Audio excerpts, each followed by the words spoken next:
Maestro style, you know we got one. Right back like we left some. We don't duck smoke, we want all of it. So line them up, Trey sharp with the blade, you know we sizing it up. I'm quick to catch the fade, you know Styles making the cut. Cause we coming out clean every time that we showing up. It's gonna be called The Barbershop.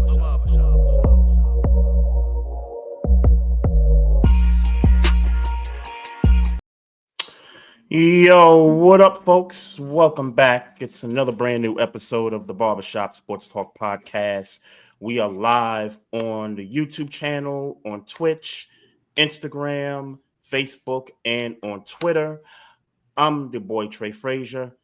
That's the homie Maestro Styles. Yes, sir. Yes, sir. What's good, man? How was the week, man? The week is the week, man. I'm saddened to know that we them Commanders is probably not going to be getting many spins until next season, man. I'm saddened. Yeah, it was a good few days, though, man. It was a good few days, man. I got a couple spins, but I mean, you know, shout out to, you know, like I said, shout out to Analyst, shout out to KOS, Long Sleeve Steve. But you can still stream it. All the Commanders fans out here is on all DSPs. Yep. You know what I'm saying? Whenever you feeling some joy, you know, some Commanders pride, go on and stream that thing, man, so we can run these streams up. But I'm good, man. How you? Yeah, good, man. We had a meetup on Sunday to watch the NFC title game. Obviously, the Commanders, you know, and, you know, just to kind of get out and see what the streets was about and all that stuff. But you know, for the folks out there watching, hella quiet. The streets was quiet, but I tell you what, man, you always learn a lesson, man. You always learn something from these experiences. So, you know, quick story, and you know, you already know because we met up on Sunday. Get out the train station, and I will not name this establishment on this platform, but we plan to go to this establishment to watch the game. So I get off the metro, get upstairs, and I turn the corner, and I see a line outside the spot. So I'm like, all right, wasn't expecting this, but, you know, just get in line to just kind of see what happens. Now, I was an hour early, so I knew I had some time before the game started. So I'm in line, and the line starts moving, and then next thing you know, security shuts the door in front of the person that's like 2 spaces ahead of me, and told everybody, hey, it's going to be another 30 minutes before he can let some folks, you know, get in. So then that's when you text me, said you was in the back of the line. And I said, yo, I'm, you know, 3 spots from the front door, you know, come up, whatever. So you walked up, and they let the 2 people ahead of us go in. And then homie stopped us at the doors. And he's like, hold on. Like, it's capacity, whatever. So it's like, all right. And at that point, my show was what, like 245, 250, something like that? It was close. It was closer to 330 for sure. Maybe 310. Maybe we had 20 minutes before the game actually started. Yep. So, but you know what? I think you're right, because it might have been maybe 15, 20, because then just to kind of end the story here, security comes back out and says, hey, man, we not letting nobody in. It's full of capacity. And you and I, we just walked down the block, saw the other joint, was like, yeah, let's come through here. It was, I don't want to say it was nobody in there, but you know, compared to the spot that we walked from. Well, let's be clear. That place, where we watched the game is not considered quote unquote a sports bar. It's considered more of like a gambling spot. So right. So differences. There were definitely clear differences. Yeah. So the gambling was the one difference. The other difference to me was the food. Yeah, because they're not there, because you're not there to eat. It's not a bar. You know even though they had a room in the back that said kitchen on the little plate card next to the door. Yeah. But here's what I'll say about the establishment we won't name. I wish I would have done my research before, because I probably could have looked and said, oh, this ain't about to be like a sports bar where you watch sports. This is about to be a club. and True Club. Yeah, and no shade to them types of venues, but like if I come out to watch a football game, I don't want to hear a whole rack of DJing. And he was killing it, by the way. The DJ, whoever was DJing, was killing it. But I wasn't trying to hear that shit. I was ready to watch football, and you know what I'm saying. Like those are two different modes for me. Right. So I mean, it probably worked out for the better for me personally, because I could actually sit there and watch the game and talk the game without having to yell at you about what's going on in the game. Full disclosure, though, because I truly believe this, and I agree with you. It did work out for the better for the both of us at the other spot. But historically, when I've been to places like that, they will shut the music off and they will turn on the game noise, like the actual broadcast of the game. They will broadcast it throughout the establishment. Now, when it goes to commercial break, then they'll turn up the music, during that. Yeah, no, I don't. Yeah, I agree. I don't want to hear it. I don't mean, like, literally, I don't want to hear it. During the commercial break, you mean? I don't even want to hear it. You're not going to do that to me. Like if I'm here to watch a football game, that's why. You one of them. All right. Yeah, I am one of them. Like, and look, if I'm here to watch football, I don't want to dance. I don't want to. It's too. I got you. I'm just saying. I'm 40. If it's commercial, I don't care about commercials. Just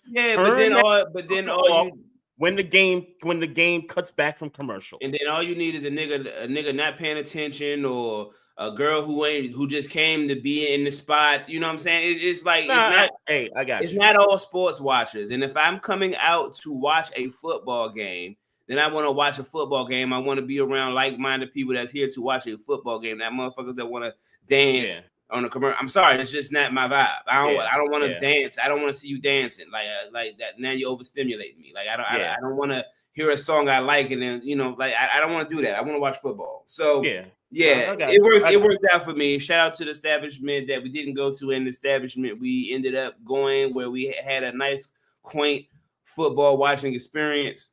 As the Eagles had to tell homie to pipe down a few times. Yeah, as the Eagles commenced to beating the dog shit out of the Commanders. I don't know if you want to get into the games now before the guests come on.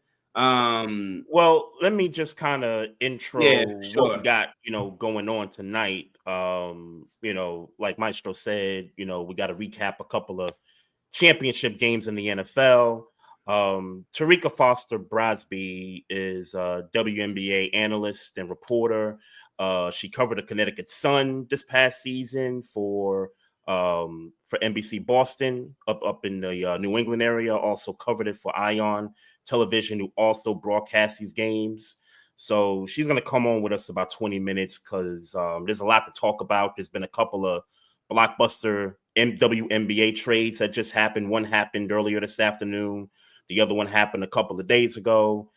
There's the new Unrivaled 3-on-3 league that just popped off the past couple of weeks. We'll talk about that, and then some other stuff, pertaining with the league and kind of what's been going on in the off season and all that. So definitely looking forward to having her on to, chat with her about all that stuff. But let's get into what was a beatdown of the Commanders, man. Look, I will start here. Shout out to the Commanders. Shout out to James Daniels, that team. That team is third highest in cap space right now, with a franchise quarterback and good pieces. Obviously, they're gonna need some pieces, but hell of a season that they had this year, from a 4-13 team to totally overhauling the entire team from literally top to bottom. And to get from where they were to be where they are starting last year to where they are ending this year, I mean, nothing but props. And they're doing what they need to do, man. Look, this is an overachieving year, man. Any Commander fan that felt like they were disappointed, if you were disappointed by how they lost, sure, I can understand you feeling that way. But, if you're a fan, of course, but let's be clear. Y'all were in the NFC Conference Championship, one game away from the Super Bowl, when y'all was just 4-13 the year before. So, there's a lot to be sure. There's a lot to criticize or critique, but certainly y'all got a lot to be happy about. And the skies are bright in the DMV. Yeah, superseded expectations for sure. I thought this team definitely had the potential to be a playoff team. If we kind of go back to our offseason projections, I had the Commanders as a wild card in the NFC playoff picture. But to be able to go on the road and beat Tampa Bay, to be able to go on the road to Detroit, who everybody had as the NFC favorite, and granted, Detroit was coming in hobbled on the defensive side, but to get those 2 road playoff wins and then to come into Philadelphia for a chance to go to the Super Bowl supersedes the expectations for the Commanders this year. I'll give props again to Joe Witt, the defensive coordinator.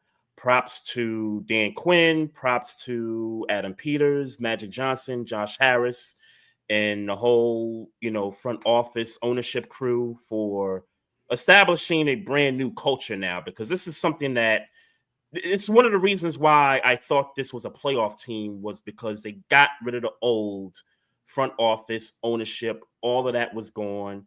They brought in some new blood. Adam Peters came from a winning situation in, San Francisco. Dan Quinn came from the Cowboys, who have had some good defenses under his tutelage, over the past, several seasons. And so I figured, you know what? This looks like a team that can contend for a wild card. So, and like you said, cap space, they got a dude at QB1. That's to me the most important thing, is that it seems like they got this guy, and thank the good Lord, no injuries, no season-ending, lingering injuries into the offseason. He's going to be fresh, going into the offseason and going into training camp later this year. So things are looking up for the Commanders for sure. Things are looking up for sure. So shout out to them. And like I said, man, sky's the limit for them, really. I mean, truthfully, we can talk about them needing a second wide receiver and needing defensive back help and offensive line help and all the things, and all the things would probably be correct. But we worry about that when the all season is officially here. Right now, Commanders fans, y'all should be proud. Y'all should celebrate your team. You want to talk about the game a little bit, man? Some of the things I've been hearing is that Commanders fans feel like that this team, that these referees was working for the Eagles. Did you sense any of that? No.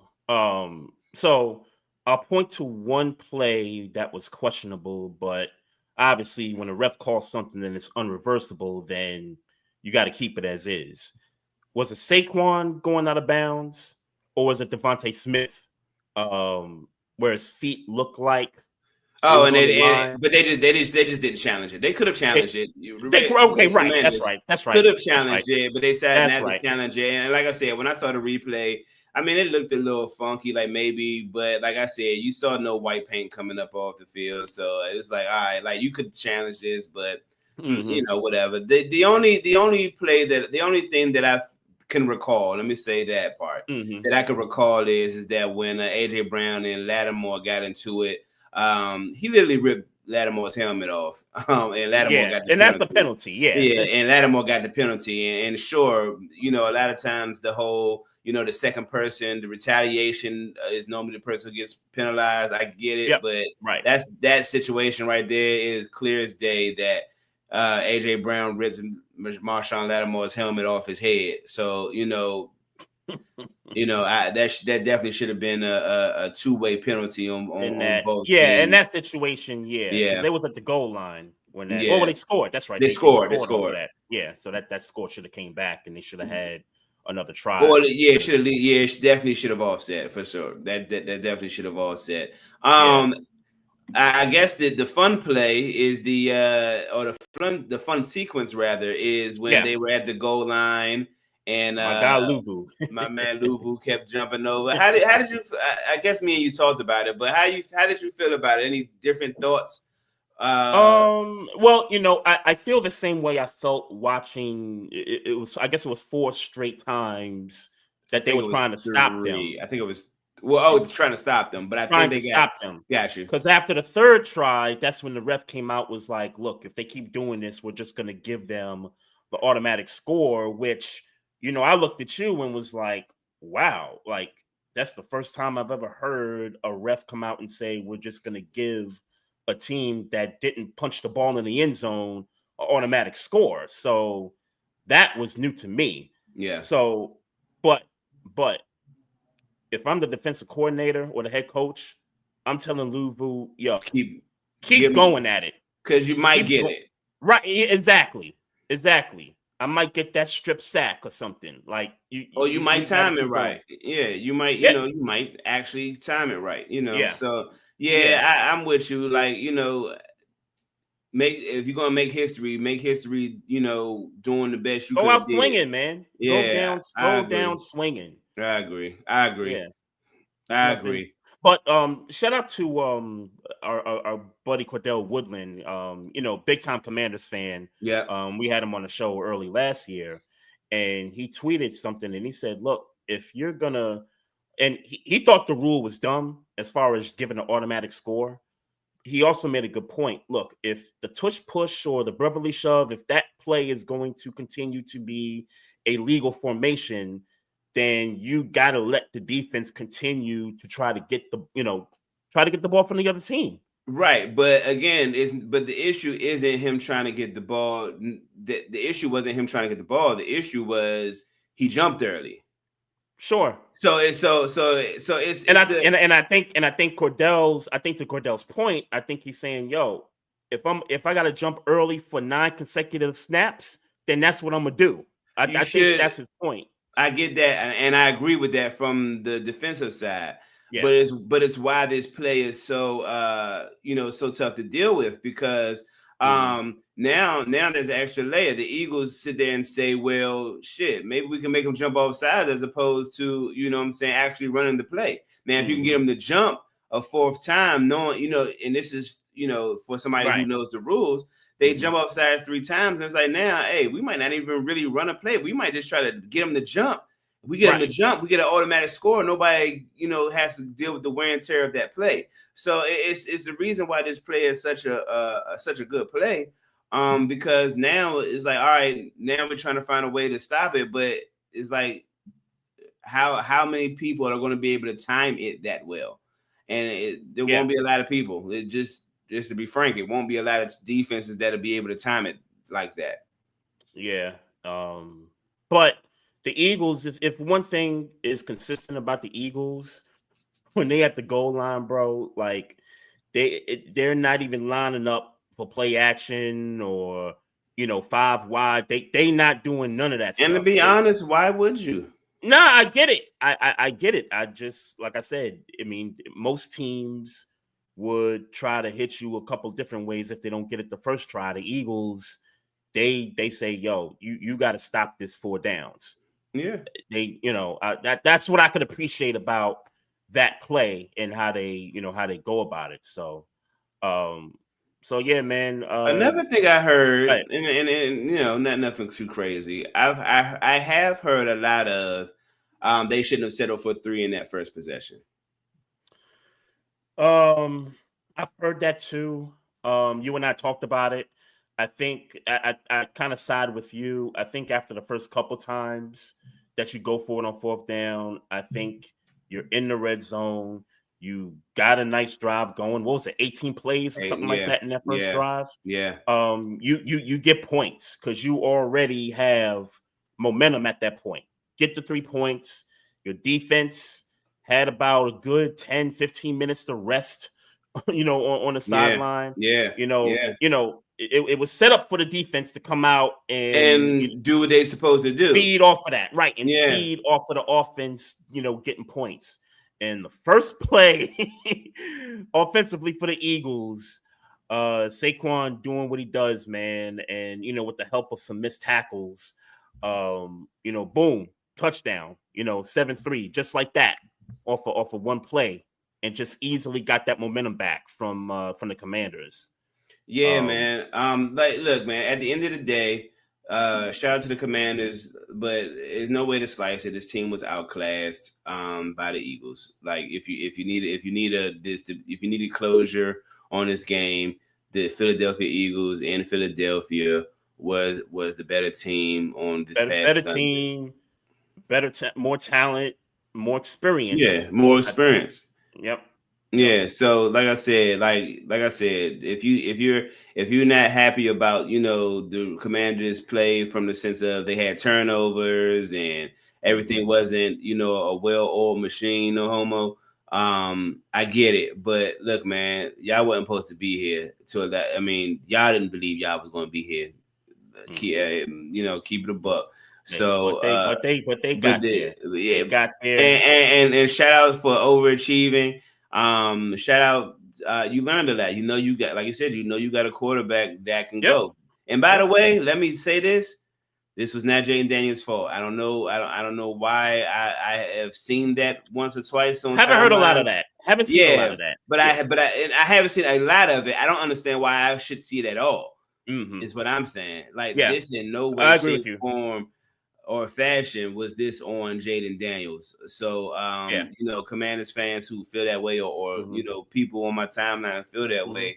Hey, man, protect the football, Commanders. Protect the football, and then maybe you'll have a better opportunity to win that football game, or you won't put it in the referee's hands to make those whatever call it is that you fans were disputing throughout the game. Protect the football. That's cardinal rule right there, man. But you know who who can't get the brotherly shove right? The Buffalo Bills. Yeah. Could not get the brotherly shove correct. Well, because they know he's not gonna go straight up. Yep. They talked about that on the broadcast. Yeah. They talked about it. I mean, they clearly know that he's not gonna go straight up. And when they meet him when he want to run to, Look, it just is what it is. I'm not going to what's the word? Well, let me just say this. Josh Allen, you had your opportunity, bro. You had your opportunity.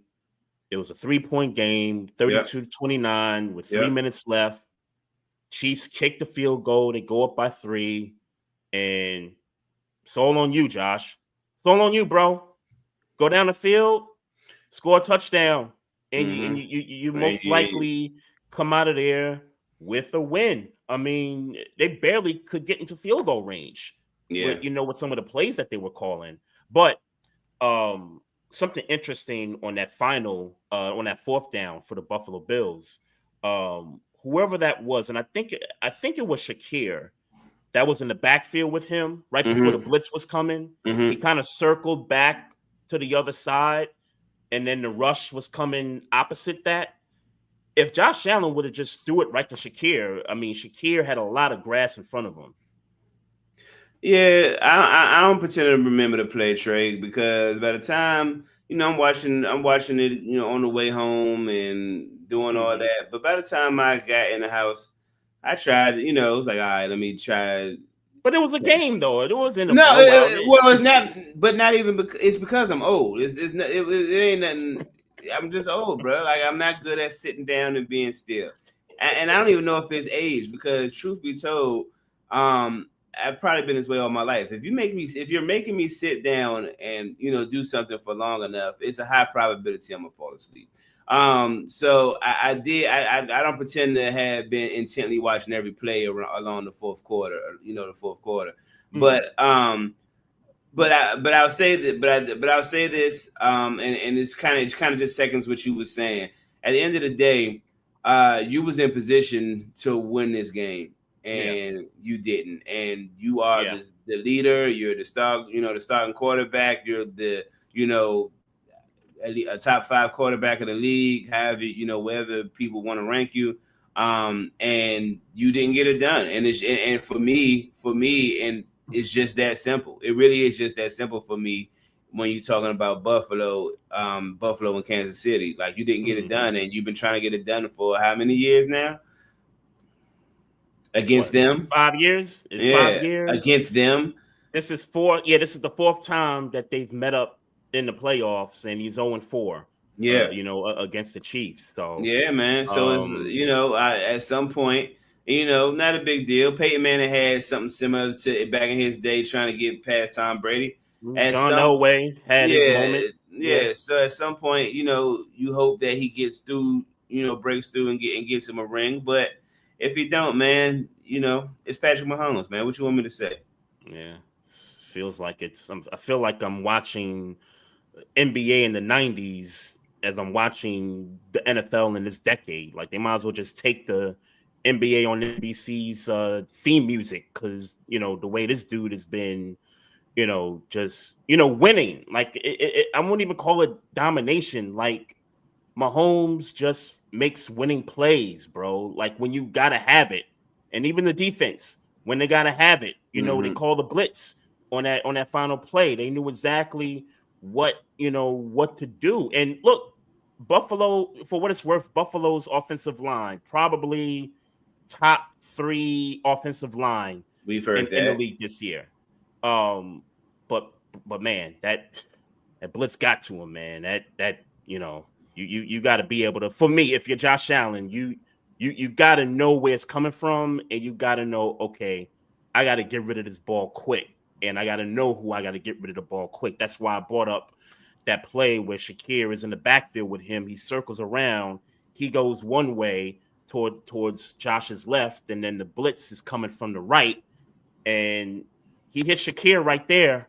That's easily 20, 25 yards down the field. Easily get you in field goal range. Yeah. Easily could get you in field goal range. Even if you had to extend the game and not get the touchdown, at least you're extending the game.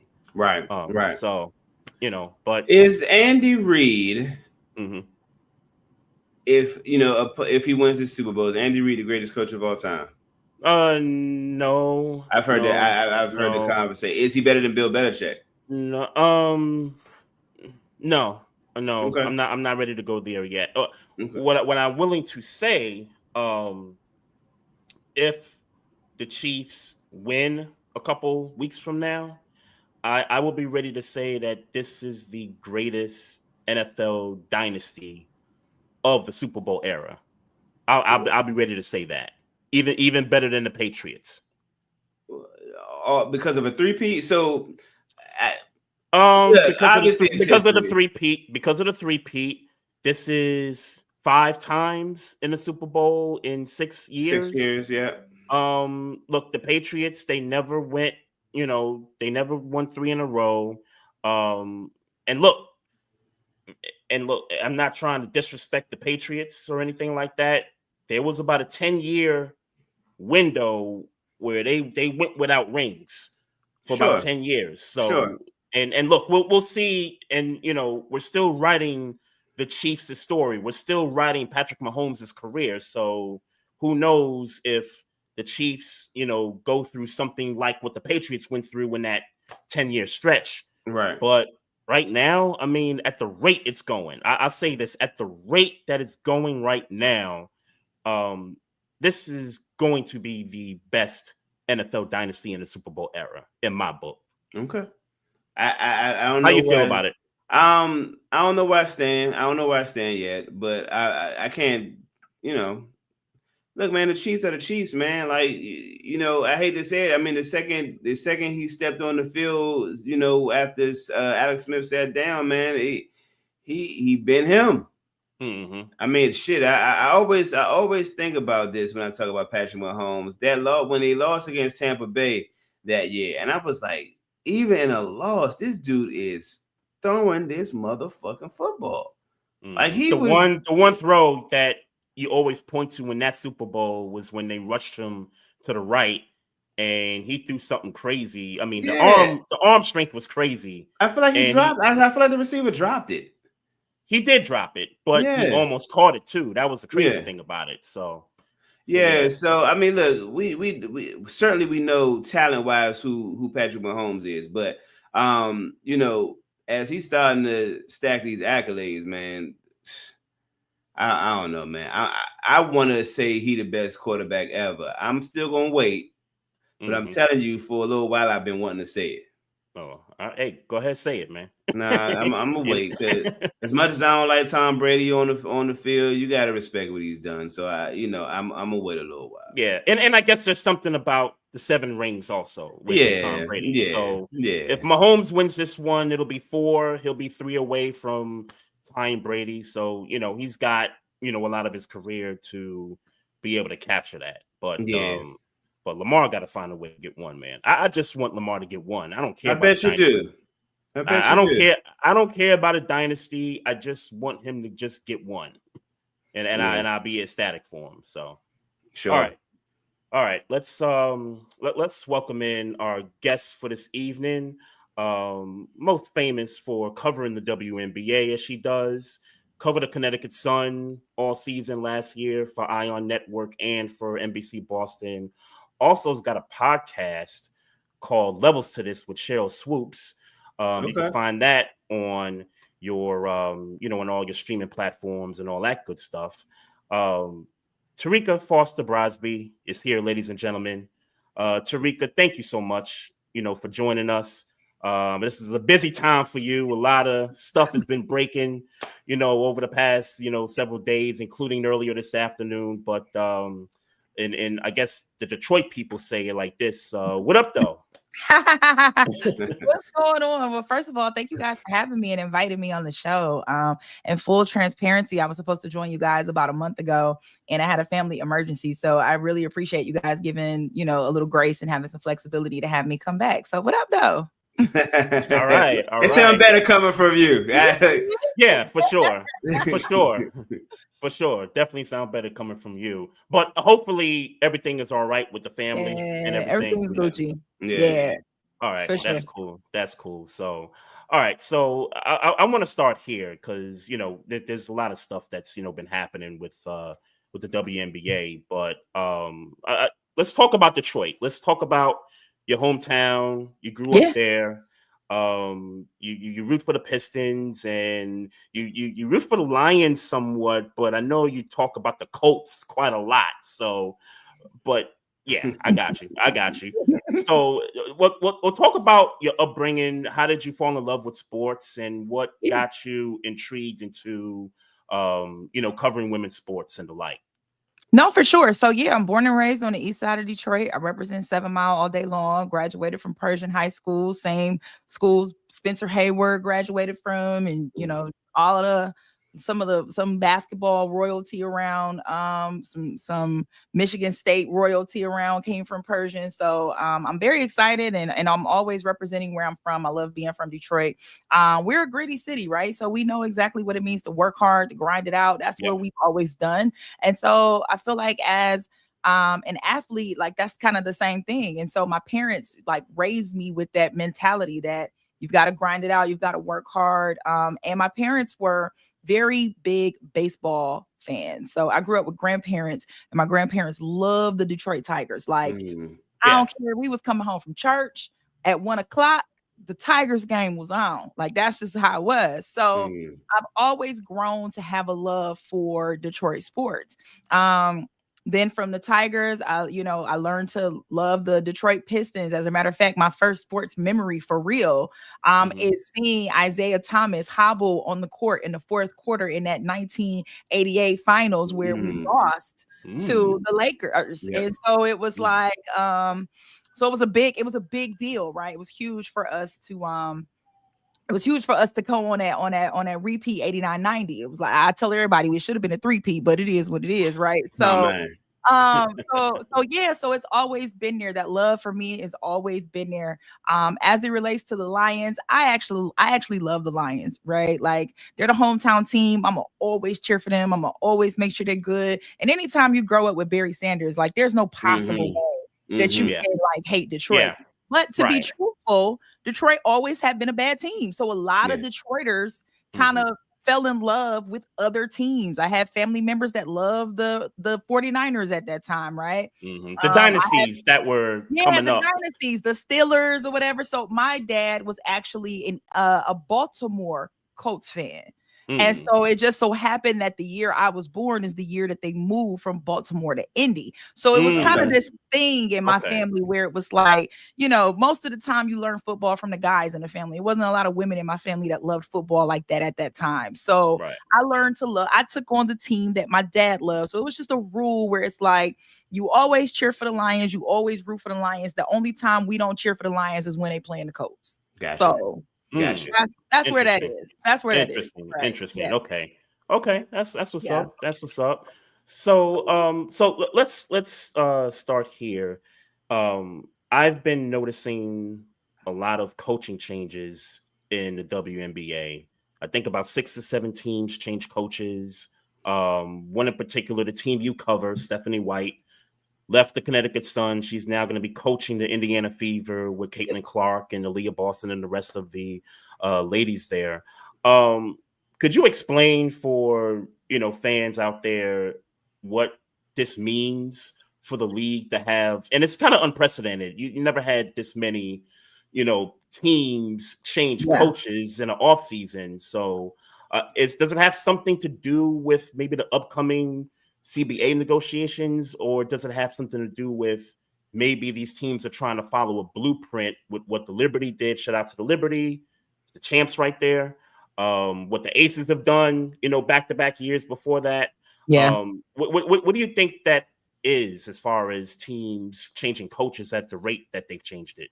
Yeah, well, you know what? Honestly, Trey, I tell you, I think it has a lot to do with just wanting to level the playing field, right? For a long time, unlike in other sports, you kind of saw there was a moment where there was just like a dynamic shift of a few teams being the elite and everybody else just trying to catch up. I think we saw that in, you know, for years in football, it was the Patriots and that was it. It was Tom Brady running stuff. Now we see Patrick Mahomes doing the same thing, right? In the NBA, we saw that with, you know, the Lakers for a spell, the Bulls for a spell, the Warriors for a spell, and then, you know, and then everybody else was just trying to play catch up.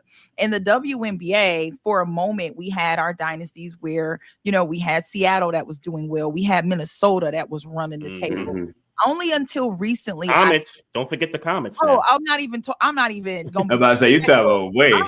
Sure, I know, but you know what I mean. They started it off. They kicked it off for a while. The Sparks were in that conversation. It was just. It's always been that way. I think over the last, I'll even say 5 years, we've really started to see parity across the WNBA, where we saw back-to-back champions with the Aces, and we saw, you know, we saw Connecticut, and it has been a top perennial team over the last 9 years for them. But I mean, even though we may have seen a repeat champion or similar players in the finals, the fact is the season and leading up to the playoffs, you just kind of were on the edge of your seat as to who and where and what was going to happen. So I love the fact that we have started to see parity across the WNBA and women's basketball in general. I mean, I know we're talking about the W, but even when you look at college basketball, we, you know, South Carolina is going to dominate, but for years, this was a Tennessee and UConn situation. Everybody else was just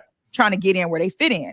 So, so it feels really good to see it. And I think that the standard that the Aces set over the last couple of years, and then with the big move 2 years ago between the Aces in New York, where New York basically, you know, brought in Stewie and brought in Jonquel Jones, and the Aces, who already had a stacked roster, added Candace Parker to that roster at that time. And it just felt like teams realized we got to move now. Because this door is not going to remain open. Last year, I think we really got an opportunity to see, just with the growth of the game, the growth of the audience, just with so many different moving pieces and so many storylines across the league, that I think teams have an even more sense of urgency now than they have before. And that meant making some changes. Now, we can argue back and forth whether or not we think that some of the changes that were made were valid, or some of the replacements were valid. For example, I have no problem saying, and have said and will continue to say, I didn't think it was a valid change in Chicago to get rid of Teresa Weatherspoon. I didn't think that was a valid change. You know what I mean? I do, however, think it was a valid change to have a new voice in Atlanta with Tanisha Wright. I thought that was a valid change, right? So, you know, it's the whether or not people believe in what happened should have happened, but I have to think that it is the growth of the game and the sense of urgency that teams have to want to win and be good now that really led to coaches, to so many teams saying, hey, we got to find our guy or we got to find our woman to really lead the charge for our team to be successful in these next coming years. Okay, so you led me to my cliche question that I like to ask every time the WNBA comes up. As a very, if Trey is a casual WNBA fan, I'm like a couple of steps below casual. Okay. So, what in your mind does it take? Is it going to take to, I guess, and obviously we know numbers are growing, but how does the WNBA become the let's say the baseball of the four, I guess, major sports? I don't think that that's a fair question, right? Okay. And the reason why I don't think that that's a fair question is because I want people to realize that more than one thing can be true, right? Okay. And that's one. The WNBA is the longest standing women's professional league in 100%. major sports, 100%. right? Mm-hmm. But the WNBA is still not even 30 years old. And because of that, like, we know what we see. And so there is this instant reaction for us to want a sport or a thing to be what we've grown accustomed to see. Mm-hmm. But I think that we have to allow things to grow in their natural state. And that's so I do believe that we are moving towards that way. And now, like with the new CBA that's coming up and the new TV deals and the way we're probably going to see player contracts get expanded, the way we're seeing teams buy into and invest in new facilities, which is flights, charter flights, which, you know, all of these things that they have so well deserved. And I'm finally happy that they're getting it. Mm-hmm. I also want us to understand this league is still 30 years old. So there's growing pains, right? There are things that we're going to see and things that we're going to be like, that didn't really work. Let's try something else to make it better. Let's do something different with our marketing. Let's do something different to get more, to do whatever. Mm-hmm. But I think it's going to take time when the WNBA is as old. And here's another thing too, to be truthful, I don't think it's going to take as long as it took these other leagues to grow. I don't feel that way either. I don't think it's going to be 50 years or whatever. I think we already have revolutionary players that have really brought, different viewership, that have brought different sets of audience that I'm not one of those people who cares when somebody says, hey, I only tuned in to watch Caitlin Clark. Cool. Right. I'm glad Caitlin brought you here, boo. But like, now that you're here, I want you to check out Enrique too. I want you to check out Asia too. I want you to check out Kalia Copper too. Now that you here, like, I don't care what brought you here, but now that you here, like, join the fam for real, like, be invested for real, right? So I just think it's going to take some time, but it is happening. We just have to realize this league is only 30 years old. We're not going to see, a 30-year-old league compared to baseball that's been around 100 years or, the NBA that's been around 75. Like, we gotta, but what we can say is if we were to compare the WNBA at 30 to the NBA at 30, the WNBA is further along. I agree. Like, that's a fair comparison to me, so that's just kind of how I see it. Well, can I ask you a question that may increase my fandom? Okay, for sure. What the Mystics got to do to get right? Ooh, baby. so because I'm not gonna lie to you. So basically, you in DC, huh? Yes. Okay.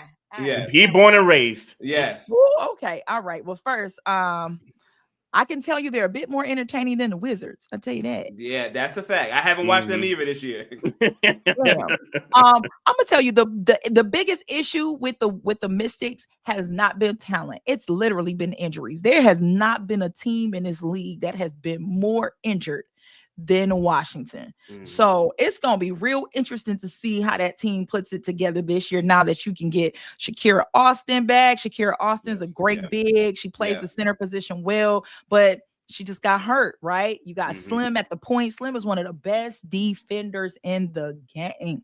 Like, when you talk about points that can defend, that's Brittany Sykes. That's Slim. But again, she was injured. So like now that you're starting Aaliyah Edwards, my goodness, like she was a rookie last year that came in and was asked to do a little bit of everything because of injuries and lived up to the hype, right?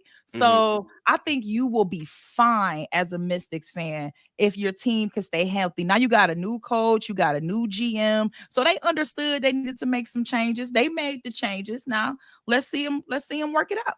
All right, I'm gonna go. I keep telling my daughter. Believe in him. Look, I told my daughter I was gonna take her last summer, and we was losing. I didn't really want to do it. My daughter plays high school ball, so. But she's a puppy, but she a puppy, so I need positive energy around her. She would love that energy and that atmosphere anyway, because the Mystics games is one of the most fun arenas to go and visit and have fun. So let her go meet Pandemonium and all them other folks and stuff. It's not Ellie, but it'll work. Yeah, I was about to say, Ellie, that's the best mascot in sports right now. Here we go. That's it. hey. Nah, I can't hate. I see it on Instagram. I can't hate on her. The best mascot in sports, man. Is crazy. But Terrika, question for you. And speaking of the of his team, what's the deal with Elena Delle Donne? Because she's played overseas for a while. Is she expected to come back at some point this year and hopefully reinsert herself into the league? Because I feel like she's still one of the best players in the league. Your question is as good as mine. We all want to know, what is Elena doing, right? She's still technically the Washington Mystics still technically have rights in terms of like negotiation or anything like that. But she could also go where she wants, she could also do what she wants to do.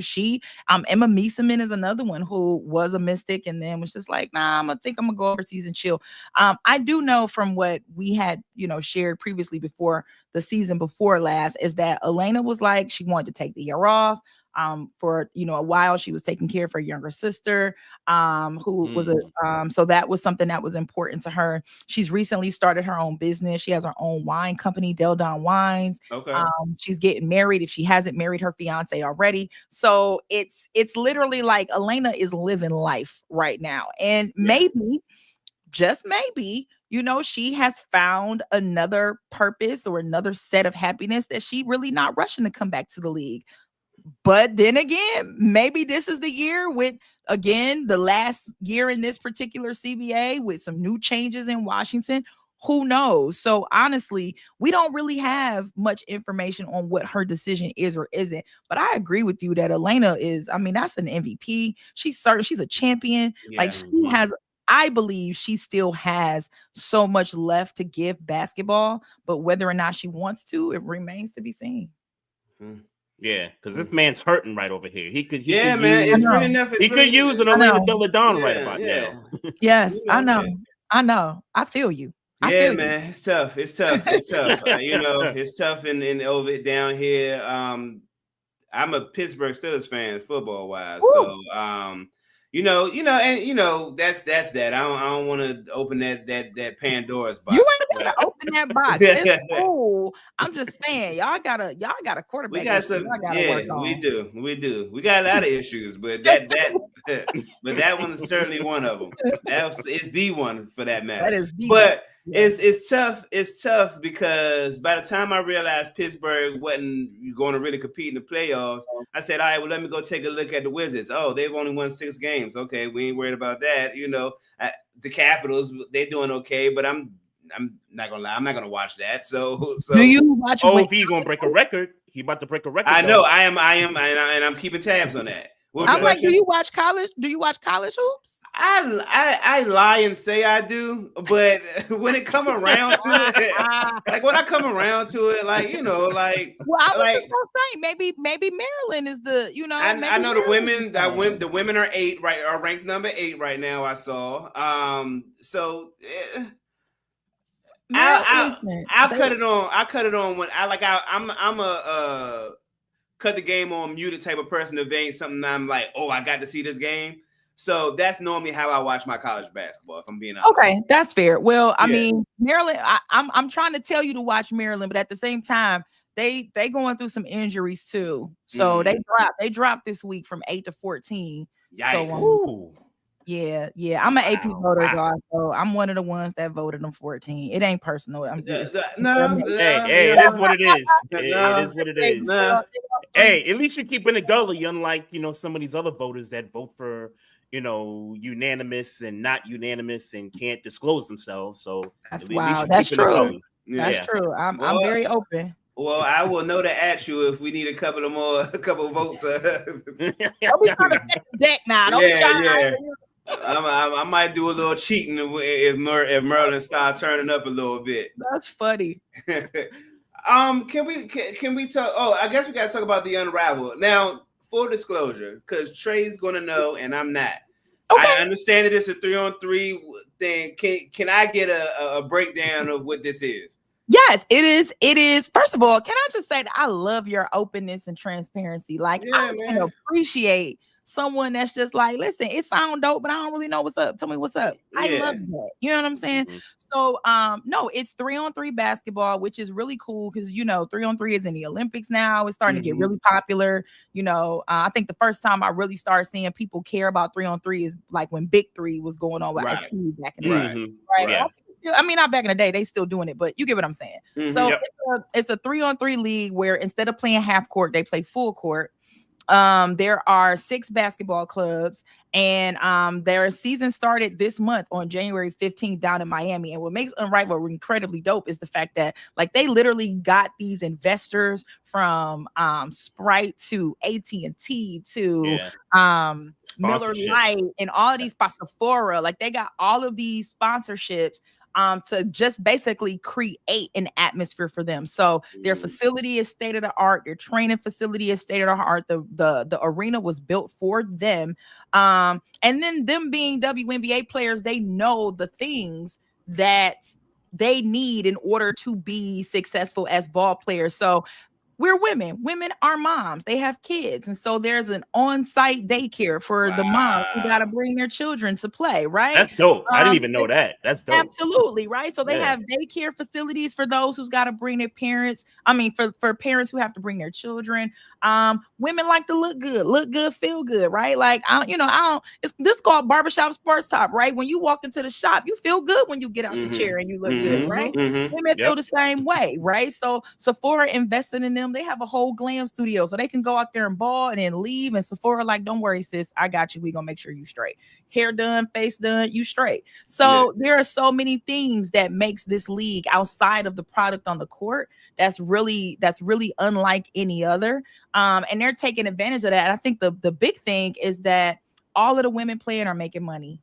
Like this gives them an opportunity to work with other stars in the WNBA to build their skills, to develop, but not necessarily have to go overseas to get paid and to do the same thing. I was listening to Alyssa Thomas the other day on a clip that was posted by Natalie Esquire. And in the clip, Alyssa Thomas was saying, this is my first time in 12 years where I haven't missed a Thanksgiving, or I haven't missed a Christmas, where I was able to, pull up to see my little cousins do things like that, right? And there are some players who still have to go overseas, but I love the fact that this offers an alternative to doing that and still paying them a 6-figure salary. The same with I feel about Athletes Unlimited, which gives it's a little different format, different league, but still gives players an opportunity to develop without having to go overseas. So Unrivaled has been really dope so far. Yeah, that's what I've been thinking about too. Like as far as them not being able to go overseas and this being an outlet for them to continue to showcase their skill, make money, get the sponsorships and do all that. One of my things too, and I guess this is a perfect question. Besides that, what are some of the other goals that you believe Unrivaled is trying to reach as this, continues to grow? Well, I think it's definitely setting the standards as it relates to marketing, branding, and sponsorship. Yeah. Like you'd have to be nuts to look at what they've done over the past year in terms of how they really drummed up the excitement around it and the anticipation for it. They quickly started to bring in sponsorships and investors, people who believed in it. And this is something that I think people who care about the W as you want, I'm not one that really wants to compare the two because I think they're two completely separate leagues, right? They serve two completely separate purposes. But I can understand the excitement around what Unrivaled brings because it feels like the things that we've seen just from a marketing perspective are the things that we are supposed to see in the WNBA. Like and to add to that, I love the fact that Unrivaled has this relationship with TNT as their television broadcast partners, right? Yes. When I look like this gives, and kudos to the WNBA for being able to increase their television partnerships. They have, partnerships with CBS and Ion and Amazon. And so that's a wonderful. But I love the fact that Unrivaled got this partnership with TNT Sports when they have a pregame show, they have a postgame show, they have a halftime show, they have when I look at the graphics and I look at the production value put into that show, it looks like I'm looking at an NBA game. It looks like I'm looking at like it's inside the NBA. Like there is no drop off from it, and that sets this precedent and this mindset for people who aren't like us and can understand what's being done. It sets the precedent that this is important. This league is important. These women are important and it's serious. So take us serious. Like, I think that's ultimate goal number one. Number one. Right. I'm glad you said that because being taken serious is a real thing. I've had a conversation. I've had a million conversations about women playing sport. There's still that archaic ideology still exists about they shouldn't play sports. That type of stuff still exists. So but I think a lot of how you get rid of that is how you present it. So I think if it looks like professional sports, then it's easier to take serious as professional sports, and then you got time to actually look at how you're entertained by it, as opposed to look at these women, that don't belong playing. And I'll add to that too, Maestro. I'll add to this too, Terrika. I love what TNT did with bringing on Stephanie Reddy, who's been in this game for a while, has been a G League coach, years ago, has been covering the game. I love the fact that they brought in Roz, they brought in Renee Montgomery, they brought in ladies that have covered the sport or have played the game to, grace the screen and to be able to, entertain at the same time, but also bring you coverage of these ladies on the court. So, kudos to the network for doing that. Love. Roz is a consummate professional, and she was a standout at Stanford and just a baller, right? So she knows the game. I agree 100%. I also got to give a shout out to my guy, Brendan, right? One thing I always say about men entering the WNBA space is to understand the space you're getting into, right? You want to respect these women. You want to respect how hard they play, and you want to respect the women who have worked hard to get to these levels as well outside of on the court. So your coaches, your GMs, your general, your managers, your reporters, your broadcast partners. Brendan Glasheen has been one who has understood. I want to get it right. And so I work with him in Connecticut, both as an analyst for him when he's on play-by-play and also when I'm on sideline. And I can tell you that man works hard to earn his space in WNBA, and he takes it serious. He wants to get every player's name right. He wants to get every stat right. Because I'm gonna tell you, that pissed me off. There be people up here trying to call the WNBA game, and they calling Brianna Stewart Brianna. Her name ain't Brianna, it's Brianna. You know what I mean? Like, it's little things like that. We sitting in a press conference and somebody calling a player the wrong name. Like, those are the kind of things that remind some others, like, this is not a game. This is not a joke of a league. Like, I can't imagine being in a press conference and looking at Steph Curry and saying, "So LeBron," like, what? Right. You know what I mean, so those things matter. So I agree to your point, Trey, that they have done a great job of adding in professional voices and professional talent. And while I am one who advocate for women in this space and for women to get opportunities in this space, I do appreciate someone like a Brendan, like you guys who are doing your best to put, the platform out there, like my guy Miles, my guy B. Terrell, like men in this space who are doing the work. Mike Patton, another one, doing the work to respect what women are doing and what this league really is. For sure, Yeah, for sure. for sure. Yeah. He had a question. Shout out to Mike Patton. That's What our up, guy what right up? there. He had a question for you as far as the Oh. Kelsey Plum trade to the LA Sparks. So this is the Jewel Lloyd trade. Also, this is the Yes. 3-team trade that happened. Jewel Lloyd goes from Seattle to Vegas. Kelsey Plum goes from Vegas to the Sparks. And I don't know what the other details of the that part of the trade is, but talk about that for a moment. Like, what does this do for the league now? Like, how better are the Sparks? Oh, I love this. I love this. So so Jewel goes from Seattle to Las Vegas, which to me definitely increases another skilled ball handler, because Jewel Lloyd knows how to handle the rock. So if there are different sets that Becky wants to run where it's not Chelsea, you got another ball handler there. You have another person who can score at various levels. The pick and roll is about to be crazy between Jewel and Asia. Like that's about to be facts. And although her name hasn't been mentioned like it should, you still got Jackie Young on that roster. Mm-hmm. So it is I think what some people may not like about it is just that when you've become accustomed to seeing something for so long, it kind of feels weird when you don't see that anymore. But Becky told us last season that, some changes are going to have to be made and we may not see the same team that we see now. So this is just really the fruition of what it was that she spoke about. So then you send Kelsey Plum to LA, which is one pretty cool to see her and De'Erica reunited. Her and De'Erica had a great relationship when De'Erica was in Las Vegas. And number two, the biggest thing that we talked about all season long last year that LA was missing was a guard. Like you could see at the end of that season, they're another team that had to deal with some injuries. They're another team who has a new coach because they got rid of Kurt Miller. Kurt Miller is in Dallas now as a GM. So it's a lot of movement that has gone on in LA. But you feel really good about what they have because they've got Cameron Brink, who's going to be coming back. We know how great she was as a defender and an inside presence beforehand. You got Rakia Jackson, who from the D, holding it down.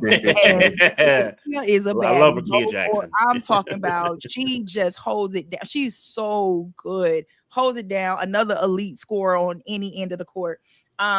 And so you're adding in now a veteran point guard who has championship experience, another person who can handle the rock and make it a little bit easier and a lot smoother on various transitions. So I love that. And then if you're Seattle, you've picked up Yuri from LA as well as getting the number 2 overall pick. And that number 2 overall pick right now looks like it could be Olivia Miles out of Notre Dame. Or it could be Kiki Iriefin from USC. Either way it go, if I got either one of them on my squad, I feel good about that, right? So I think this was an overall good move for every team involved. They had an opportunity to get something that they needed to help them get better. So that's what I would say about that trade. But you're right. It does. It's going to feel weird not seeing Kelsey in the Aces uniform. Because when you think about them almost being like a dynasty type of a team, you think about the big three in Asia and Kelsey and then not Jackie Young and what's the other girl that's there? Help me out. Wait, did you say Chelsea, Jackie, Kelsey? I meant Chelsea. Chelsea. That's the name.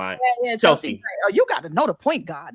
I forgot her name that quickly. But no, he didn't want it. No, he didn't want it. Yeah, because that's Black Google for me. Anything I need to know, he knowing me on it.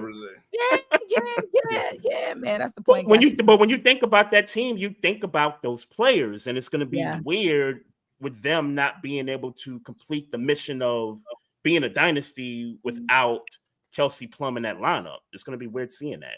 Yeah, it will absolutely look different. But again, I think that they're going to be just fine.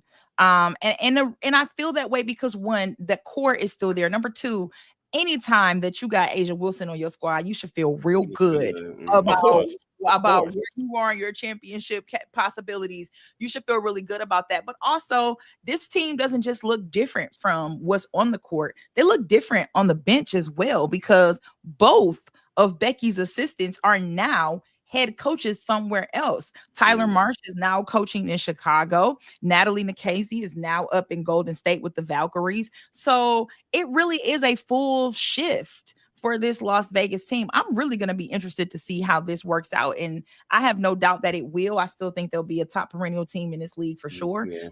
But yeah, it will certainly be interesting just to see and get used to seeing Kelsey Plum in a Sparks uniform. Yeah, that's going to be crazy. Super early, but any team you excited about going into the next season? I know it's super early.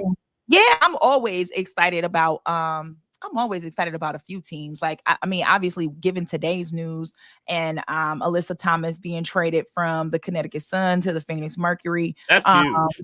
And that trade, right? And so, according to the Next and ESPN, sources are saying that they will get Natasha Cloud and Beck Allen, who used to play in Connecticut. So that's not unfamiliar for her, and a couple 2025 pick and a 2025 pick. So that's going to be interesting, right? To see Phoenix. Phoenix now can possibly have, Kalia Copper. They now can have Alyssa Thomas, and they got enough cap space because BG is an unrestricted free agent. So Brittany Griner can be out here in a new uniform. So now they don't have that. We don't know if Diana Taurasi is going to retire or not. I feel like she is, but who knows? Yeah. But I think like I look at Phoenix, and this is another team that can look completely different. And now that they've moved Allen and Cloud off of their roster, they got some money. So they got enough money to grab like a Satu Sabali who wants to leave Dallas. They got money to bring in DeWanna Bonner so she can leave Connecticut too. Like and this, go with a boo. Yeah, that's right. You know what I'm saying? She can go where her boo at. Yep. It is just so many options for Phoenix that now I'm intrigued at what this Phoenix team could look like. So that's the team I'm interested in seeing. I can't wait to see what Indiana is going to look like as well. I think they're a team to be excited about. They've got new coach Stephanie White, who, we talked about her a little bit at the top of the show, but she used to play in Indiana. She used to coach in Indiana. She won a championship in Indiana, and she's somebody that's defensive minded. And that was the one thing that we said this team really needed. So now she's got, Caitlin Clark, who she's got an opportunity to work with. They might re-sign Kelsey Mitchell. I know they court her, so I don't know if she's going to stay or if they're going to trade her, but there's just so many options that can happen. And for those who don't know what Corn is like an NFL franchise tag, pretty much. Yeah. Right. So I don't know if you might have listeners who be like, I don't know. No. I didn't know what it was, so I'm learning something too. Oh yeah, it's like NFL franchise tag. They basically you can either leave by trade, like a sign and trade, or you're gonna stay for 1 year. That's it. Gotcha. But yeah, like it is so many. This league is just changing this year. And the crazy, to put a bow on it, I think what really makes it interesting is that a lot of these deals are only going to be for 1 year, because when that new CBA kicks in 2026, that's new money. You ain't about to lock yourself into no 3-4 year deal when you got new money coming in 2026. So like sometimes some of these teams we looking at right now may still only look like this year and could very well look different in 2026. I'm glad you brought this up. So you had a tweet earlier today, Terrika. I did. Where you talked about being annoyed that people who've never cared about covering the W are now all of a sudden making it their business to step into the space. Yes. So expand on that a little bit further, because I've noticed the Alyssa Thomas announcement earlier today, where they got her in the Mercury uniform, but they also got Taurasi, BG, and Copper in the same, photo. Right. But if you've covered this league long enough, you would know and understand that BG is a free agent and Taurasi hasn't made a decision on whether she's coming back or not. Right. That's, and you said the word marketing a few minutes ago, and I think the league has to learn a little bit better about that. But I kind of agree with you. Like, if you're going to put out news like that and tweet that and kind of create that picture, you really got to kind of read the room a little bit better, because two of those players are not guaranteed to be on the team. So yeah. Your thoughts. So I think these are two different things, right? So Mhm. I will say that I had the pleasure of spending a year and a half with the social team of a big company, of a big network, right? Mhm. And Yeah. there are a lot of conversations that happen before something gets put out. It's not like one person just got the keys and just be like, "Hey, here you go." Right. Sometimes people, and I can speak from experience, so I will use my own personal experiences. I have sometimes and oftentimes been that one or maybe two black girl in the room Mm-hmm. that has said, I don't think this is the right one. I don't think we're Right. feeling this. Mhm. And other people give their opinions and give their thoughts, Mm-hmm. and the thoughts win. And Mm-hmm. then we turn around and be like, we should have listened because the pushback. And you use that as a learning moment. There Right. are also some people who think that they're doing the right thing. For example, I'll look at this and they say, hey, well, technically free agent doesn't start until technically you can't start signing anybody until February 1st. So Okay. even though we've heard that this person might retire and this person might leave, it's possible that they don't. And as of this moment, we maybe should still consider them a part of the team because we don't want to be exclusive. We don't want the rhetoric to be, oh, how dare they put up a tweet or put up a picture and it don't got Right. this person on it. So I want us to, just for a second, and I'm not saying you two, Yeah. in Yeah. general, I want us to understand that there are people in these rooms who really are trying to do what's right, but they don't always get it right. Yeah. Right. Mhm. And so it is not us trying to say that every time somebody gets it wrong, that we got to come down on you with a finger. Sometimes ish happens. Right. So Yeah. I hope that those folks took that as a learning moment to say, hey, let's go back. And next time, let's be a little bit more. Let's have some different discussions on how we can display what we're trying to say. Because I understood what they were trying to indicate, but I also agreed, like, personally, I would have just put up a picture of AT. I wouldn't have put everybody on it. But I don't want to cast my finger on those people because they really are trying. I remember before I'll just go on record and say it. I remember before when I was working for ESPN and ESPN social team, I specifically remember when it was like fighting, trying to get a graphic out about women's sports. Yeah. Now they're churning WNBA stuff out on a regular. I feel proud to be part of that legacy, that this was something that I know we continue to do because I was willing to fight in those rooms and fight in those meetings and fight in those spaces so that we can get it. So Real I love shit. it. But I say that to say, oh my God, we can say shit. I could have been. Shit. Yes. Shit. Yes. You could have Shit. been dropped a couple F-bombs here and there. So the reason why, listen, me trying to be on my best. Look, I heard you say ish. That's why I made sure I said shit. Yeah. I didn't want to mess up the house rules. My bad. No, you're free. It's a free space right here. But where my tweet came from earlier, and people have terrible reading comprehension, okay? Because I said that I was annoyed at reporters and journalists who have never cared before because they didn't have interest or there wasn't enough money. And now, since it's a thing, instead of allowing those journalists who have always been there, they're taking their opportunities. They're taking their spots. That's what annoys me. I never said anything about, oh, you wanted it to be mainstream. Now that it's mainstream, you gatekeeping. I never said that, because the truth is I was one of the ones fighting mainstream to make sure that it could be mainstream. Right. Yeah, Like, I'm not at all saying don't make this that should have been breaking news. I hope SportsCenter led with it because it should lead with it. What I'm also saying is that these companies and outlets have the ability to elevate any voice that they want. You don't have to pull people from other sports, because this is what happens, right? I ain't talking about Shams, but I'm gonna use Shams as an example. I ain't trying to, it's no shade. So I'm not, I genuinely mean this. It's no shade. But that man can tweet out something and it will have millions of views, which is great. It'll have millions of views. And then you look at the engagement, and of the millions of views, 30 of them are like, wow, this is great. The other 9.5 million, what is this about? Women don't watch this, blah, blah, blah, blah, blah. This shit sucks. We don't care, blah, blah, blah, blah. Okay.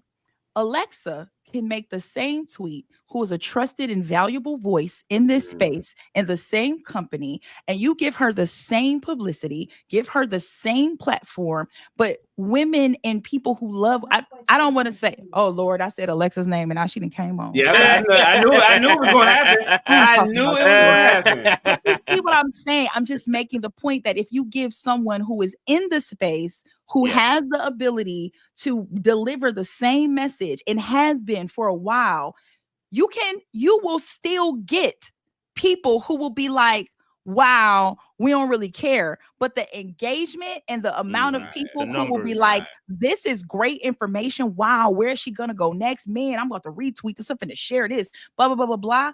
Like, that's what I mean. Like, elevate the people who have been doing it. And I think that a lot of companies have the ability to do it. You can hire whoever you want. You can bring in whoever you want.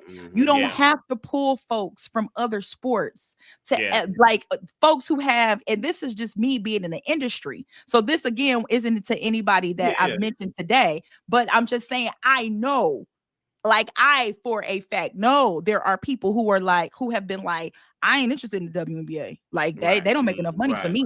Okay. But now yeah, but you know what? It makes me think about this. Hold on, Trey, because that won't be messy for 2 seconds. I'm not asking you to put no names on the bullets. Don't worry, I'm not asking you that. But I just want you to know, I want you to see you, that I'm wondering who are the names of them bullets. I'm not asking you to say it on. I'm gonna keep it professional, so I'm not. And I respect that. And I respect that.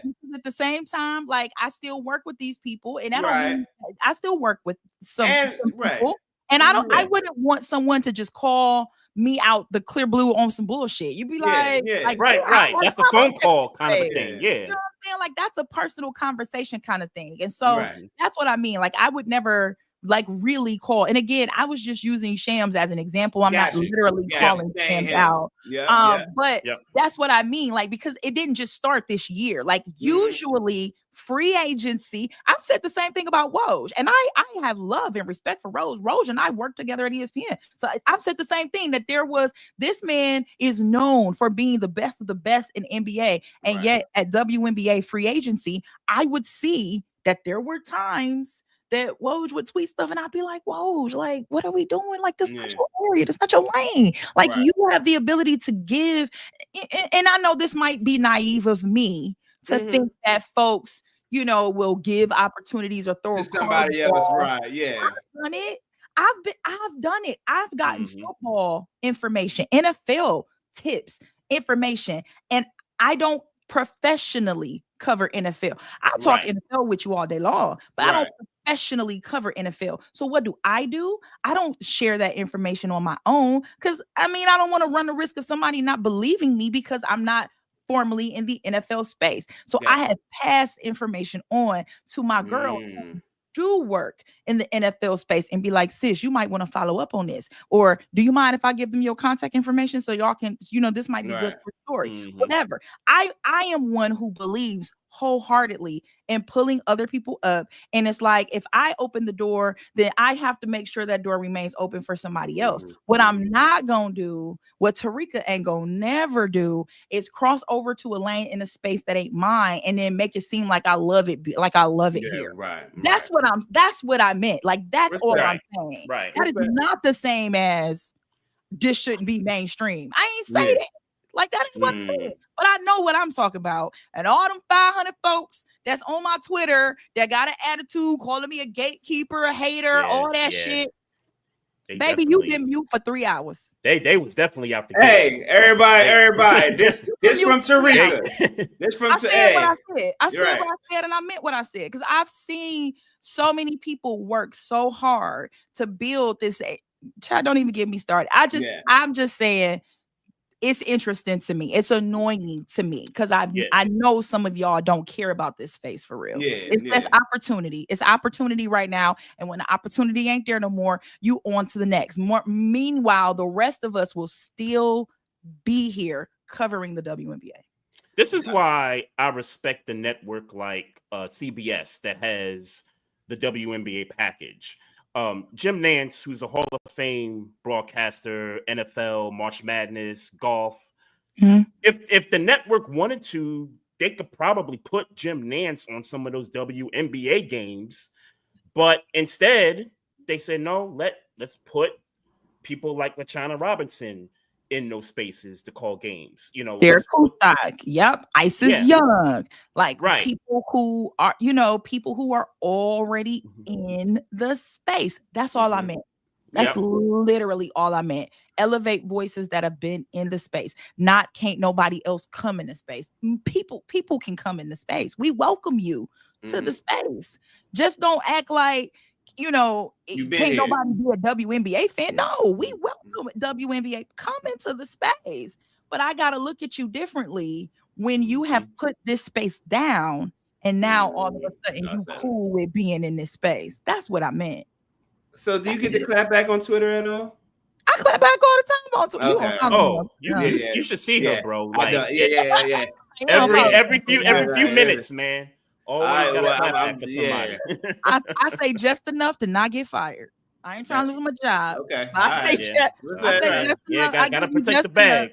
Gotta protect my bag. And the moment that I feel like my Twitter fingers getting a little too itchy, that's when I go on mute or I just go off for the day. I can't. Gotcha. Some Push shit that gotta back stay in the button. group chat. Push Yeah, that back yeah. button Some sometimes. shit, Yep. some shit gotta stay in the group chat. That's what I'm saying. Facts. You know what Your I'm saying? shit count is at like 4 right now. I love it. Oh, my bad. See, the thing is, No. I'm applauding. He's You keeping saying tabs. shit. I'm applauding never this shit open count. up my Oh wow! Hey, so I got a question. NFL, you're a Colts fan. What the hell is going Lord on have with the mercy. Colts? What the hell is going on? So here, let me present this to you. So Okay. you draft the rookie quarterback in Anthony Richardson, Mhm. and it seems like, and this has been maybe for the past 2 off seasons, but you know that list of cap space per team comes out every off season. Yep. And every time I see the Colts, they're always at the top in terms of the most cap space. And it's like, y'all got bread. Why are y'all not spending this money so that y'all could put a team around this dude? Like, what are they doing? First of all, you talking about cap space. I'm talking about the people that are trying to put a team around these people. I don't understand what Jim Irsay on. I don't know. See, this right here is why I'm glad I don't professionally cover football, because what I'm about to say, I probably couldn't say it if I was covering the NFL. But I don't know how high Jim Irsay really be, because I can't understand why you thought it was a good idea to retain Chris Ballard. This man has not done a good job of committing to the winning and bringing the success. We have not been to the playoffs under this man's tenure. The last time that we were a playoff team, do you know who my quarterback was? Luck. Andrew Luck. And he retired after that. Oh yeah, Rivers. Yeah, Rivers. It was Rivers. Yeah. It was Rivers. Oh, Yeah, yes, it yes, was the Rivers. COVID year. The COVID year. That's right. 2018, That's right. we actually lost in the first round to the Buffalo Bills. Buffalo Bills. Buffalo Bills. That's Yeah. right. First That's round. Right. And that pissed me off because I think we lost by 3. But at the end of the day, it's just like, you mean to tell me that old man Phillip Rivers can come in here on his last leg and figure out a way for us to be able to get a dub and get in the postseason? And at no point in these last 10 years have you been able to figure out how we can get better and escalate from that? Yeah. One of the things that continue to blow me is we do not pay enough attention to our edge rushers. Outside of DeForest Buckner, what we got going on? I mean, like, our defense has been middle of the pack for like at least the last 2 years. We at one point had the best offensive line in the game. Yeah, I remember it. Now my man Ryan Kelly about to quit. He about to be done with nothing to show for it. Like, it's frustrating. And so my first point of attack is Chris Ballard. Why are you still? And yet here Jim Irsay go again with the sad song. He coming back. Okay, fine. Now let's move on to coach. I ain't got no issue with Shane Steichen, to be honest. I don't think that he made great decisions, but at the end of the day, you know what? I'm not one that's willing to fire a coach in the first year. That's not me. I agree. I'm not, like, you got to get a man an opportunity. That's why the Browns stunk for so long. Every year y'all was going through somebody new. Kevin Stefanski been there for a minute now, and look what happened. They started to get some kind of chemistry and consistency. So I'm not a fire coach after first year situation, right? All right. I questioned some plays. I certainly didn't respect benching Anthony Richardson in the middle of the season for 2 weeks. Because you know what? We were a game under 500 and 2 games away from the division. Them 2 weeks that we lost, how do I know those weren't 2 games that we should have won if Anthony Richardson started? I don't know that. But you took the decision away. You feel what I'm saying? So because he sat out of a play for one play, which I thought. Well, he shouldn't have sat out no damn play. Thank you for being honest. Well, I didn't say that he shouldn't have. Or that I was saying that it shouldn't have been blown up the way that it blew up in the media. It should have, but yes, it should have. You are the starting quarterback, and you have played 13 games in 2 years before even getting to the NFL, right? At the end of the day, you need all the starts you can get, bro. I don't even get tired. What you mean you tired? That means your conditioning is poor if you tired. What does your work ethic look like if you tired? How you tired already? You know what I'm saying? And even if you are tired, figure that shit out or get to it. Get you whatever you need when it's the end of the play or whatever. But to ask to be removed, who does that? So it's crazy. No, I was totally okay with him catching flack for that. I was not okay with him deciding to bench him because I forgot who said this, but they are 100%. It might have been Shannon Sharp, but somebody said if you accept this stuff when you win, you accept this shit when you lose. And you can't be mad about it when you're losing about these behaviors because you've been letting this type of behavior slide. So if you realize now after he got benched, apparently the word was coming out that he was showing up to practice before everybody else, that he was attentive. He was doing why wasn't you doing this shit beforehand? Hey, Rich, I got your back and I want you to be successful. But successful QBs, they don't just wake up. You know what I'm saying? Like you got to put the work in. So there is that. But I really think that we need a receiver who wants to be the number one receiver. I love Michael Pittman Jr., but I want Michael Pittman Jr. to know he's a wide receiver 1. If you don't realize you're a wide receiver 1 except once every 17 games, what you doing? Don't get me going on these dudes. Because I don't believe he's a wide receiver 1. So, and anytime, but like, when do you show it? Like, that's what I mean. You got a deep threat. You got that. Adonai Mitchell really was the guy for real. He really wanted the ball. Downs played some good ball for y'all. In some stretches. He tore Pittsburgh up that 1 week. I was in that motherfucker flabbergasted. I was mad. Who the hell is this dude? See what I'm saying? Like, that's what I mean. It's not like he's a scrub. I went to the game when they played the Jets. Now, granted, it is the Jets, but at the end of the day, it was still like a down to the wire situation. I saw him in the 2-minute drill and I was like, where is that guy? Like, that's the guy that we need the rest of the season. That was the comeback. Was the guy. Like that drill was perfection.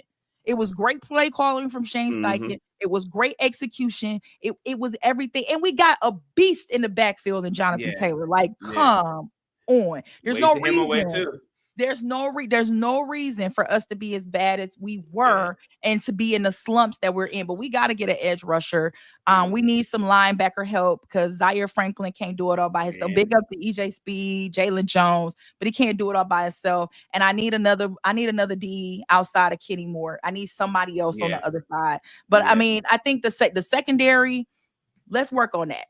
Let's work on that. But other than that, we should be okay.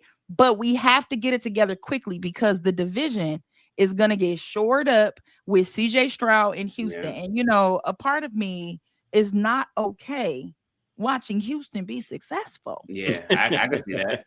I can see that. Yeah, division rival. But I mean, I see that. Hey, your team did me a solid though, beating Pittsburgh, you know, earlier in the year. I'm a Ravens fan. So. You're a Ravens guy, Yeah.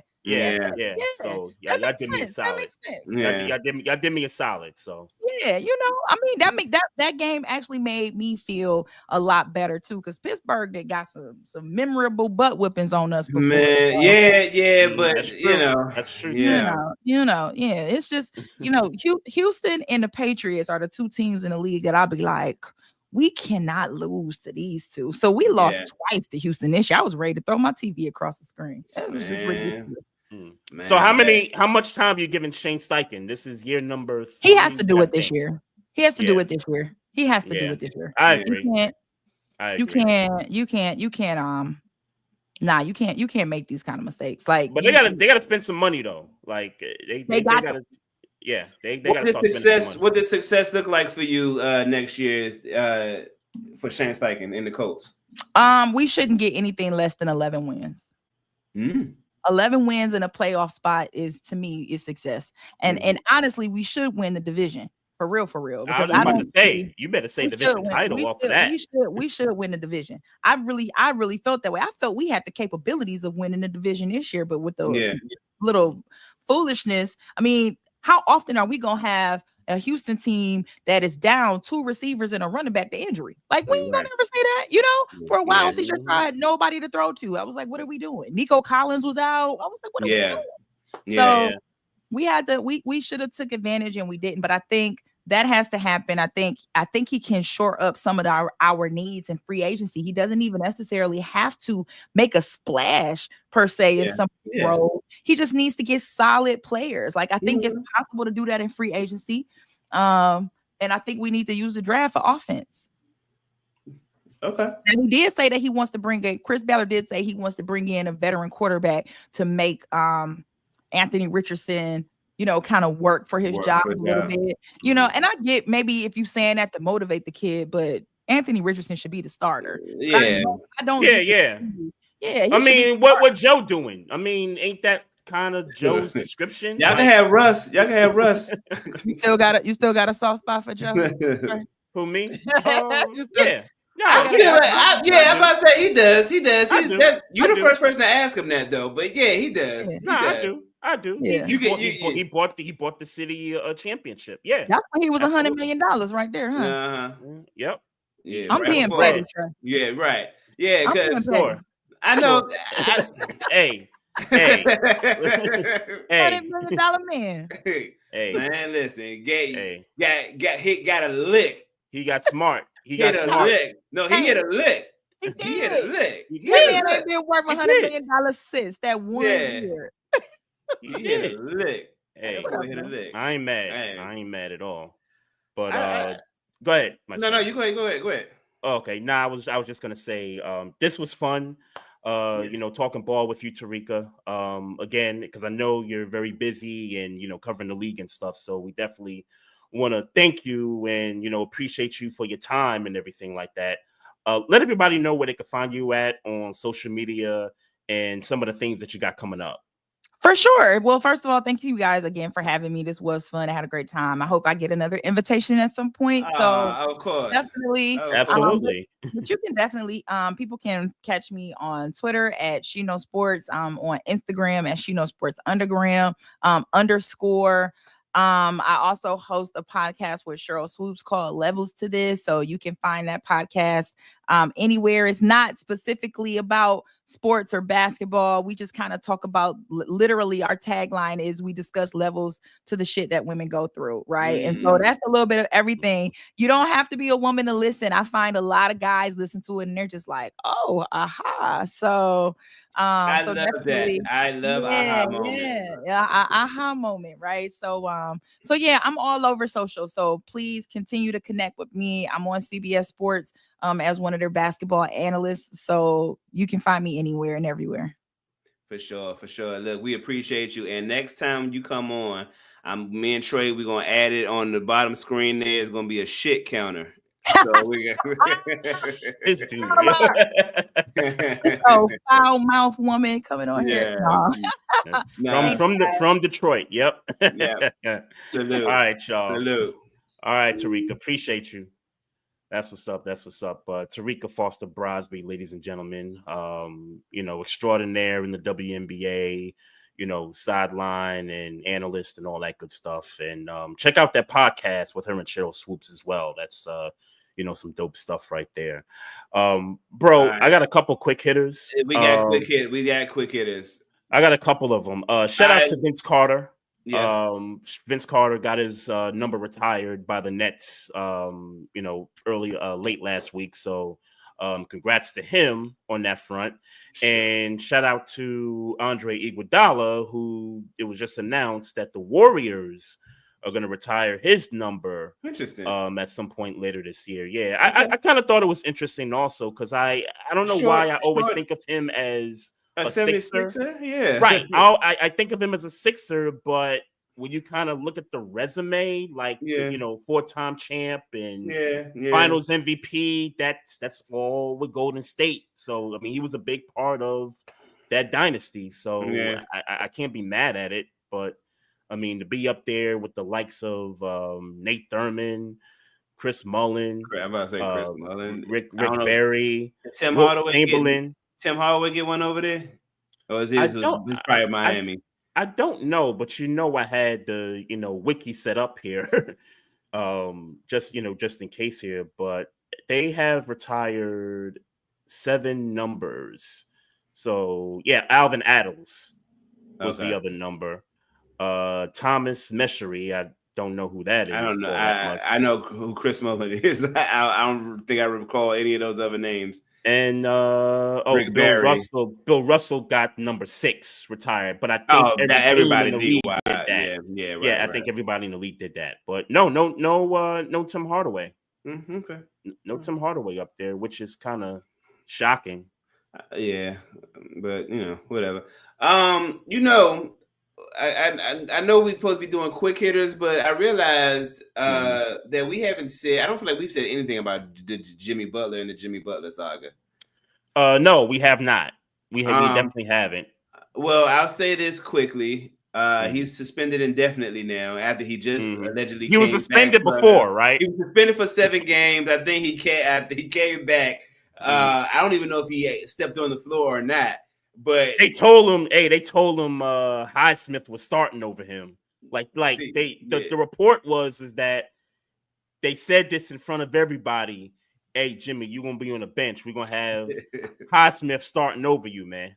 Hey, man, and then I read somewhere today that they lowered his trade value. So now the Golden State Warriors and another team, I forget who the second team was.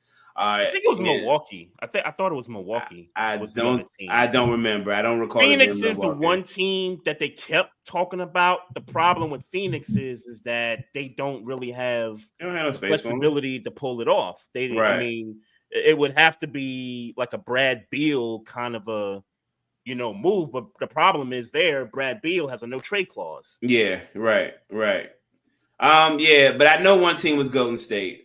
But one way or the other, I respect Jimmy Butler for standing on what he stand on, but hey, bro, you're not gonna get $50 million or whatever kind of money you trying to re-up on. You ain't gonna, I respect it, but nah, bro, you ain't gonna get that. And good luck to you when you go play for somebody else, because the way I see it, you're going somewhere else. But you know what this to me stems back to? When the Heat was in the playoffs, I think it was last season. He got hurt in the play-in game against the Sixers, and the Heat eventually won the second playoff play-in game, and he was caught on video saying, "Hey, y'all know if I'm in these playoffs, teams like the Knicks are scared of me, teams like Milwaukee are scared of me, and all this stuff." And then a few days later, when the reporters was asking Pat Riley about it, Riley was like, yo, it's one thing when you being competitive and all this, but if you're not out there on the floor with your guys and you're not in the game, you should keep your damn mouth shut. Like that's what he said, like out in the public. I remember. I think from that point, and that would be reasonable, and that's reasonable to nigga, like even if you feel that way. Don't say that about me. So I get it. I get it on from both. I get it on both sides of the conversation. At the end of the day, hey man, good luck wherever you go. You're gonna iron fist over there. You gone. He's gone. As far as I'm concerned, yeah. And even if they don't pull a trade, suspended indefinitely means he ain't coming back. He ain't stepping on this court. I think they're gonna trade him though. Yeah, I think so too. I'm just saying, like, let's say that for whatever reason they didn't get a trade done for whatever reason. Right. Yeah, they're not putting him back on. He's not going to be in the Miami Heat uniform this season. Yeah, for they'll trade him. There's some teams that could use a Jimmy. Yeah, I think the Grizzlies. I think He somebody. said he didn't want to mentioned go Grizzlies. there. He said he didn't want to go there.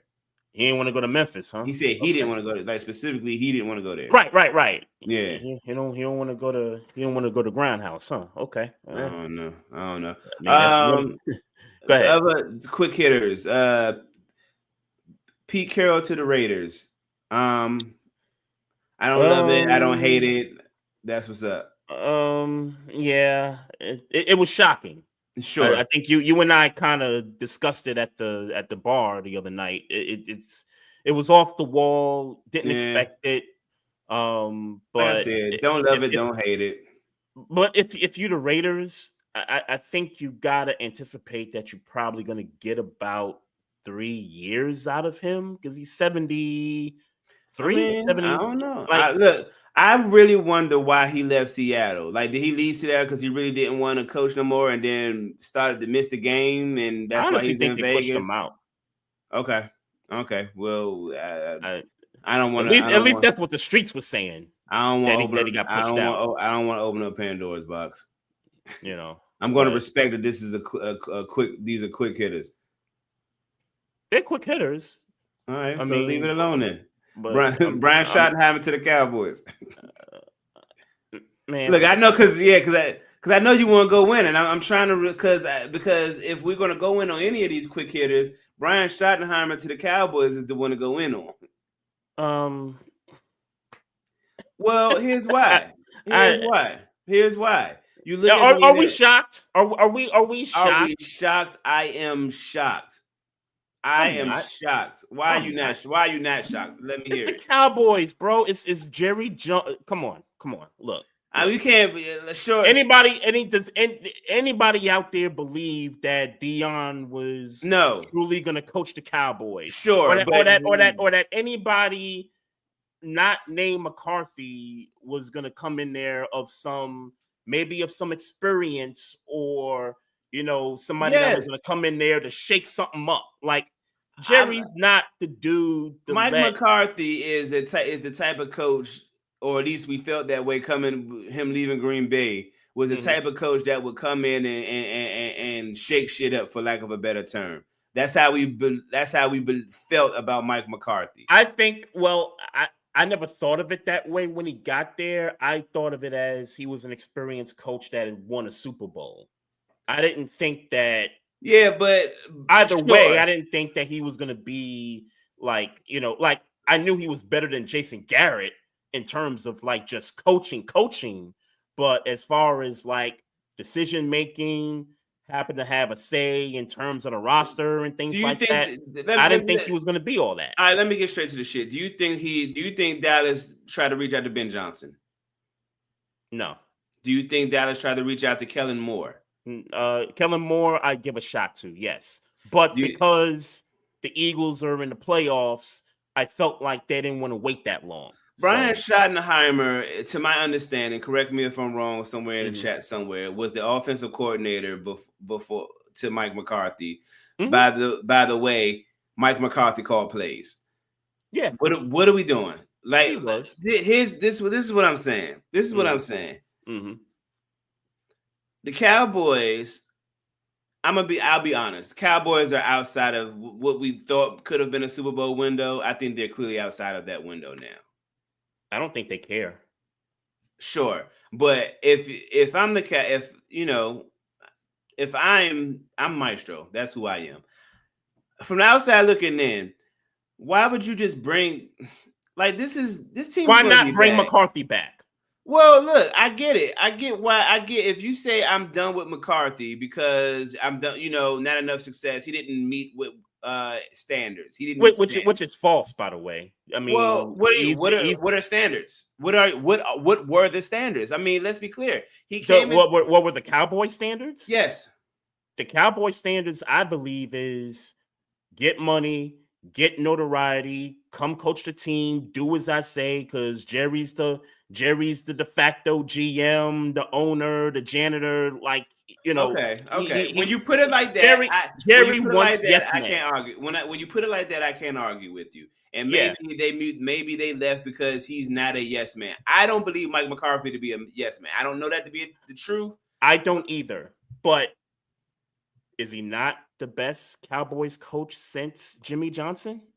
You could make that argument. Sure, which is right. So I think, and Mhm. again, I think that he left because he wasn't liking some of the shit that was going on. I get that because I don't. And by the way, he was a free agent. His contract ran out. So it's not like he got fired. It was just and I decide if you're gonna bring me back, we're gonna negotiate, or you're just gonna let me walk. Right. They let him walk after, what was it, 12 and 5, 2 12 and 5s or 3 12 and 5, something like that. 12 and 5 seasons in a row. Consecutive, right. So you let a coach go after that, and obviously injuries this year, whatever that was that. Yep. But you know what I'm saying? So you let a coach go after that, and then you bring in his offensive coordinator who didn't call plays. Like what are you expecting?